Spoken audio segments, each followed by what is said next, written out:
Dollar in a polo, yeah. Popo taking photos, yeah. Hey, talking is a no-no, hey. Hey, call me Quasimodo. You know me, you know me, you know me, you know me, you know me, you know me, you know me, you know me. After that paper, yeah, that paper, yeah, that paper, yeah, that paper. You know me, you know me. Jessica Sadé. What's going on? Good to see you, man. Good to see you too. It's been a long time. I'll tell you about what we're doing with YurpTV. Yes, you have. Just start off where you from. Let's start off with where you from. I am from Greenville, born and raised, 252. You know? All that G-Vegas. I guess they don't call it G-Vegas no more. But yeah, born and raised in Greenville. That's what it is. Tell us a little bit about what you do. So I am a licensed esthetician. So that's basically a fancy way of saying I'm a skin care specialist. So I do facials, I do waxes, I do eyebrow tint, I do makeup. I do all that. I do beard services. If you need your beard groomed, I do all that stuff. How'd you get into what you do?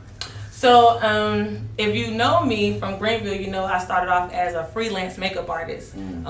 That's what I started off doing, and I went through this phase where it's like makeup just wasn't really inspiring me anymore. So I was like, I don't really want to do this anymore. And at my job, this lady was like, well, why don't you look into aesthetics? And so at the time, I was really into like holistic care and, you know, spiritual growth and stuff. So I was like, okay. I started looking up natural ways to, you know, fix different skin conditions or whatever. And I was like, yeah, this is definitely what I want to do. This is it right here. So yeah. You don't wear makeup anymore? I do still wear makeup. I just I fell back from makeup for my own personal reasons. Like, you know, when I was going through my whole evolving and all that stuff, like, I just kind of fell back from it because I just kind of need to get in, for me, I just need to get in touch with who I was for real. So I kind of fell back from makeup, but I do wear every now and then, like if me and Bae stepping out or something, I want to be cute, get jazzed up, I wear some makeup. Bae? Are you married? I'm engaged, yes. Engaged. I'm engaged, Shut yes, up, yes. Shut up.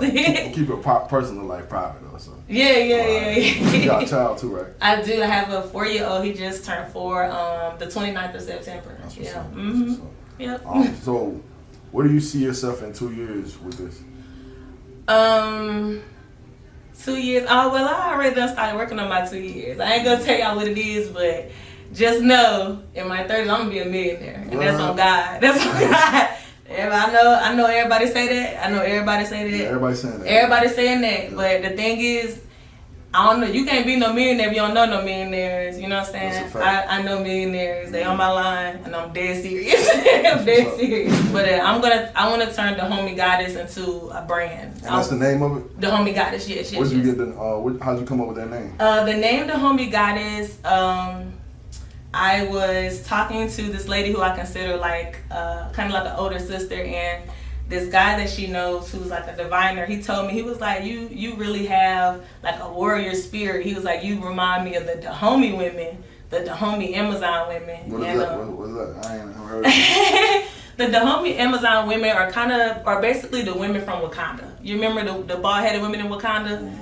That was going around whooping butt? Like, that's basically who the Dahomey women were. So he gave me that name, and I never knew what I was gonna do with the name. I just thought it was cool. But when I knew I wanted to go in business for myself, I was just like, the Homie Goddess, and it just kind of stuck. It sound right. It sound like it's been out. So I was like, I'm gonna just roll with this. That's what's up. What are some hardships that you face with trying to start up your business and you know, those type of things? Definitely time management. Time management. With me working, I don't think a lot of clients or just people in general know that I still work a regular 9 to 5. So I do that, and then I'm in the shop, and then I'm also a mom, and then I also have like my own personal life. So time management has been the hardest thing thus far. Definitely time management. It's hard trying to juggle so many roles and be efficient in all of them. So yeah, that's been like the toughest thing. How you handle competition? I just feel like everybody has their own race, and I just worry about me. And you know, I don't wish bad on anybody. I want everybody to do good, but I'm gonna show up for me every time. that's kind of how I get down. Like I don't really know what everybody else plan is for their success, but I take my business very seriously, and it shows, and I think people see that, and I think that's why, you know, I get the results I get. But I wish everybody success though. Don't trip, but I'm gonna show up every time for myself. So how's business been going for you? Business has been booming. Right. Yes, business is really, really booming. Now you're crazy with the promotion too, though. So like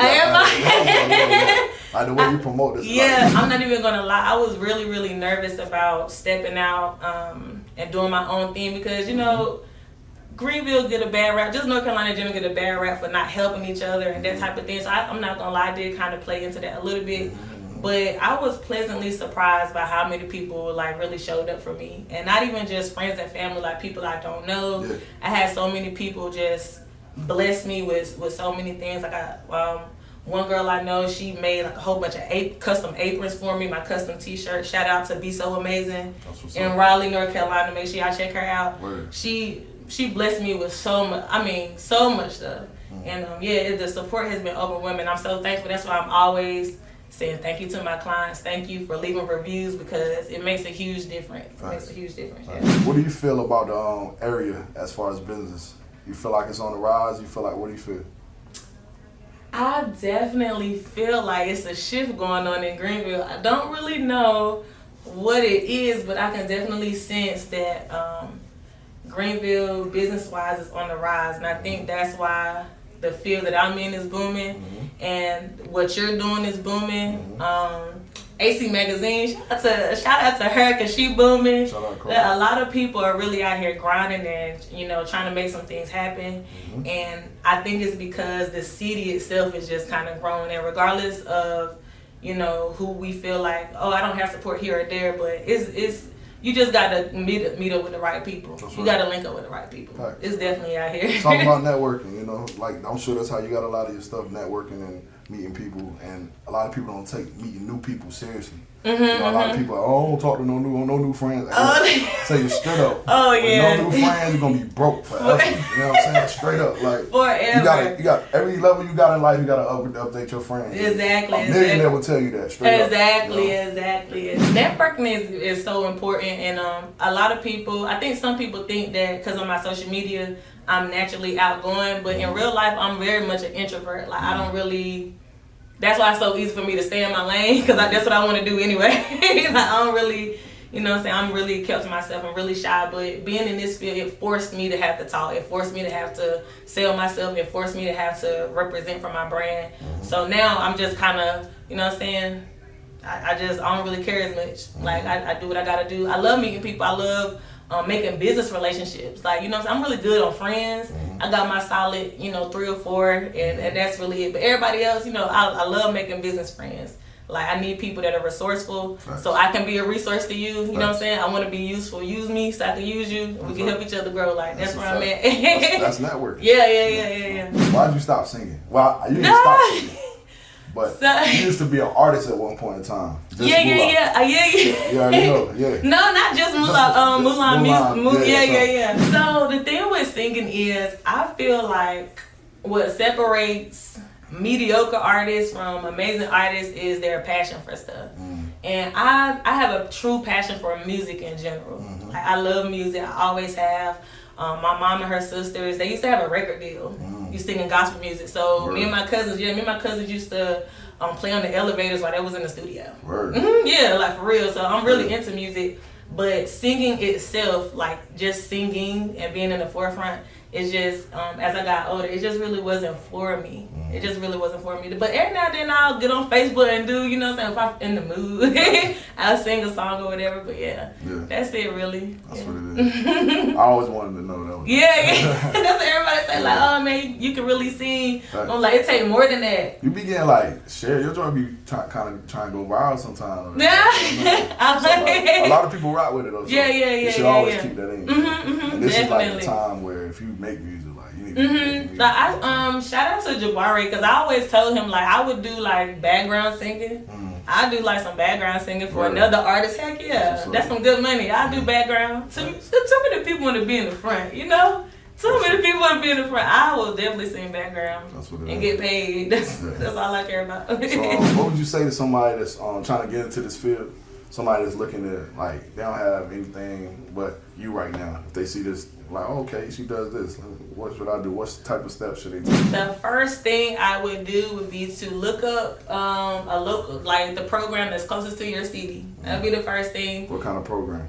Aesthetics. Some people call it aesthetics. Some schools it's aesthetics technology. Okay, so you went to school for this? Oh, okay. Yeah, I had to go to school for a year. Yeah. Graduate and everything. I went to Edgecombe. The program was called Aesthetics Technology. Okay. That would be the first thing I do. The second thing would be look up how much it costs.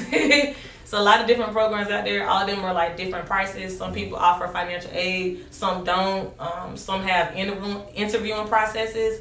So you just kind of got to check and see which one is going to be the most beneficial for you. But outside of that, when you do get into the program, just make sure you just take it all in. Just I try to use everything as a learning experience. You know what I'm saying? Like I just be a sponge sometimes. That's not just be quiet and just be a sponge. Like my the classroom that I was in, it had a bunch of smart, intelligent Black women in there, and I learned so much from them. Some of them were lash techs. Some of them were girls going to school to be nurses, and they wanted to do this so they can go to a med spa. So you really end up meeting a lot of cool people along the way, and you kind of can pull from each person. Because anybody in my class will tell you, I was one of the girls in my class that honestly didn't know what I was going to do. Like everybody else had businesses already. Like I didn't have nothing. I was just in school. So did you start this from home? I started it here. Word? I just started. I've only been here since July. Word. Only been here since July. So you just like, how did you start? What you just like? So I knew that I wanted to have my own business, and my fiance, because he's so logical with everything. He's like, well, why don't you just go work at a spa first? Shout out Sade. Why don't you go work at a spa first? Because you know you can get your resume up. And me, I'm like, nah, I don't want that. That's not what I want. I told her straight up, that's not what I want. And Ty, she knows the girl that works here. She was like, are you still looking for a space? And I'm like, hell yeah, I'm still looking for a space. And I came and checked it out, and I loved it. And my dad put the shelves in for me, put the mirror on for me. The walls already came like this. Shout out Pops. Yeah, shout out to Pops, he did it for free. He saved me $200. He's like $200 at IKEA, yeah. So everything just ended up working out, and I couldn't imagine it working out as good as it did. Because at one point in time, I thought I was gonna have to do it at my house, which I didn't want to do. Because I wanted to go be legit with everything. So I was really nervous about that. But everything ended up working out exactly how it's supposed to. So I'm just so thankful for that. That's what's up. Yeah. Where can people find you at?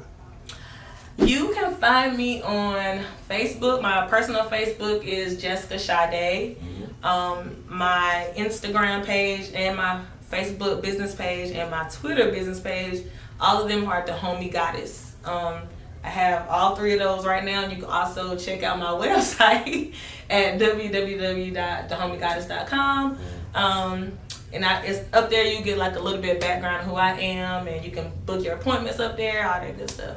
That's what's up. That's what's up. Yep. So I got one more thing I need you to say. This is Jessica Sadé, and you are watching YurpTV. Hey, appreciate that.